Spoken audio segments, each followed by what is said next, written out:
आओ मैंने भगवान भोलेनाथ और माता पार्वती जी की कथा को श्रवण किया। अब जब भगवान माता पार्वती जी जो है राजा हिमाचल की पुत्री है और महल में रहने वाली और सब बात को सुख आनंद में रहने वाली, पर देखो भाग्य बिना भोजन और कर्म बिना साजन कोई नहीं है। माता पार्वती जी जो है भगवान भोलेनाथ ने पाना के लिए बहुत तपस्या करी है। और जब भगवान भोलेनाथ जब बारात लेके आया है, जब की माता जी बहुत विरोध भी करो कि वो तो जोगी है तो कैलाश पे रहना है तो इतने कहीं नहीं है तो मैं हमारी बेटी को वरण एक साथ नहीं करूँ। पर देखो माता पार्वती जी स्वयं भगवान ने पाना के लिए बहुत तपस्या करी थी, तो भगवान तो वे मतलब वर रहने निन्नू ही हो। तो जब भगवान भोलेनाथ माता पार्वती जी ने विवाह करके वो लेके आया है कैलाश में, तो थोड़ा दिन तक तो माता पार्वती जी कहीं नहीं बोले। फिर एक बार दोई का दोई बैठे हाँ हंसी मजाक करने लगा। हंसी मजाक करता करता बेलपत्ती का झाड़ का नीचे जब भगवान भोलेनाथ और माता पार्वती जी बैठे हैं, तो माता जी कहने लगा भगवान ने, बोले भगवान देखो मैं थका लिए, बोले हमारा माँ बाप भाई बहन इतनी सारी बहना हमारी महलों को सुख मैं सब छोड़ के थक लिया है। तो बोले थे मैंने कहीं दे सको, तो भगवान भोलेनाथ की हो कि बोले पार्वती जी हो तो था मानो को भी मार करे तो कुछ भी नहीं है। भगवान भोलेनाथ तो सब चीज दान कर चुके हैं, भगवान भोलेनाथ खुद के लिए कुछ भी नहीं रखे। तो बोले मैंने मैं मांगो थे फिर भी बोल था कि कई इच्छा है।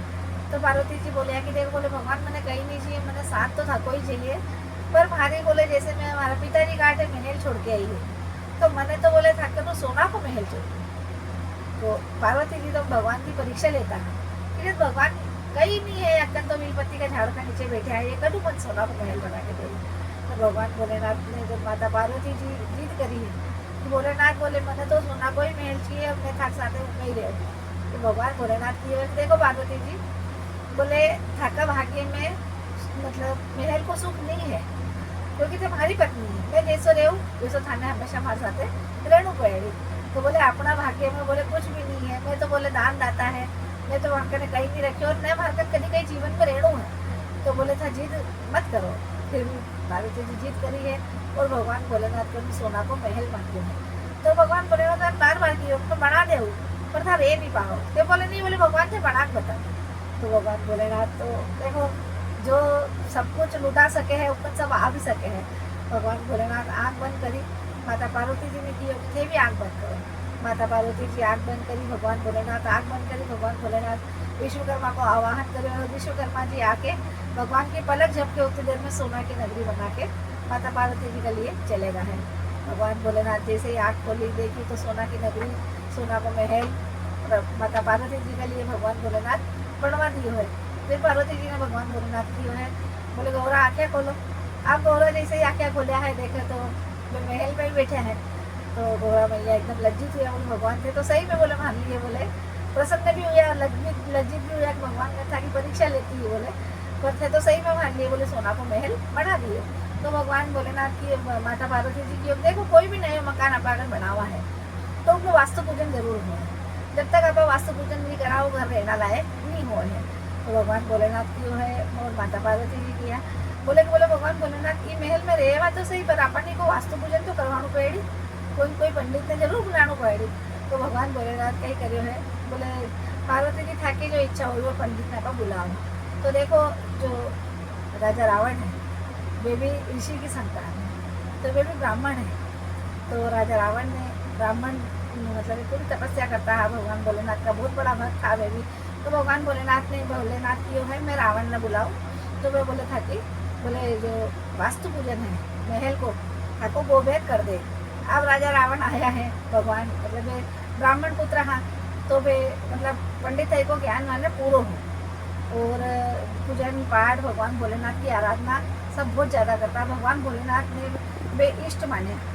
तो भगवान भोलेनाथ जैसे ही मैंने बुलाया है वे आया है और वे को जो गौरा मैया है वे को जो सोना को महल हो उनको वे वास्तु पूजन पूरा कराया। अब वास्तु पूजन कराना का बाद देखो दक्षिणा जरूर देना चाहिए। ब्राह्मण ने जब तक दक्षिणा नहीं देवा, ब्राह्मण जब तक संतुष्ट नहीं हो किसी भी प्रकार को जो पूजन है वो मान्य नहीं हुआ है। तो भगवान भोलेनाथ की है बोले गुरु जी, क्योंकि उस समय में उस दिन जो रावण हाँ वे पंडित की वेशभूषा में आया है, ब्राह्मण बन के आया है और व्याके घरे वास्तु पूजन करे हो, तो उस दिन वे व्याके लिए पूजनीय है। तो भगवान भोलेनाथ की है, बोले मांगो दक्षिणाम कई मांगो। तो अब राजा रावण कई करे भगवान भोलेनाथ कनु, जो सोना की नगरी बनाई ही वही दक्षिणाम मांग ली। तो भगवान भोलेनाथ की हो भैया जैसे ब्राह्मण की इच्छा। माता पार्वती जी कन देखा तो माता पार्वती जी हंसन लगा। बोलो भगवान भोलेनाथ ने तो बनाई नहीं जी, पहले ही कह दिया तो कि अपना भाग्य में कुछ भी नहीं है। अब था जो ब्राह्मण ने बुलाया वह दक्षिणा में ही सोना की नगरी मांग ली। भगवान भोलेनाथ और माता पार्वती जी, भगवान मैंने जो महल बनाया हो सोना को वो ही मैंने दान में दे दिए है। अब वो सोना को महल रह के राजा रावण लंकापुरी चलेगा। लंकापुरी गया है तो सोना की क्या रावण करने सोना की नगरी भाई ही जो भगवान भोलेनाथ छीन के लाया है। तो भगवान वो छीन के भी कही रहा है, भगवान तो इच्छा दी ही क्योंकि मांगे हा दक्षिणा में। तो भगवान मैंने दे दी है। राजा रावण लेके आया पर पार्वती जी ने बहुत गुस्सा आई। पार्वती जी बोलिया कि बोले देखो बोले मैं बड़ी मुश्किल हूँ जिद करके और मैं भगवान भोलेनाथ का सोना की नगरी बनवाई हमारे लिए, सोना को महल बनवाए हमारे लिए। और बोले रावण बोले छल्लू बोले मतलब वेशभूषा ब्राह्मण की थी। वो छल्लू बोले मारकनू बोले तो अगर सोना की नगरी लेके भी जा रहा है तो एक समय ऐसा आई कि ताकि सोना की नगरी पूरी जल जाए और आग में ही लगाओ। तो भगवान जब अपन सबने मालूम है कि जब सीता जी ने रावण हर के ले गो हो, जब छोट भगवान जो है भोलेनाथ रुद्र अवतार 11वां हनुमान जी का रूप में जब सीता जी को पतो लगायो है, रावण की लंका को जब दहन करो है, जब रावण पूछ बांधी है हनुमान जी की, कपड़ा पूछ बांध के जब आग लगाई है तो जो है कि पूछ है ऊपर जाके माता पार्वती जी अग्नि रूप में बैठ रहा है। और वह पूछ के जरिए भगवान मतलब जो राजा रावण था वह की सोना की लंका को पूरो विनाश माता पार्वती जी और भगवान भोलेनाथ मिलके करे हैं।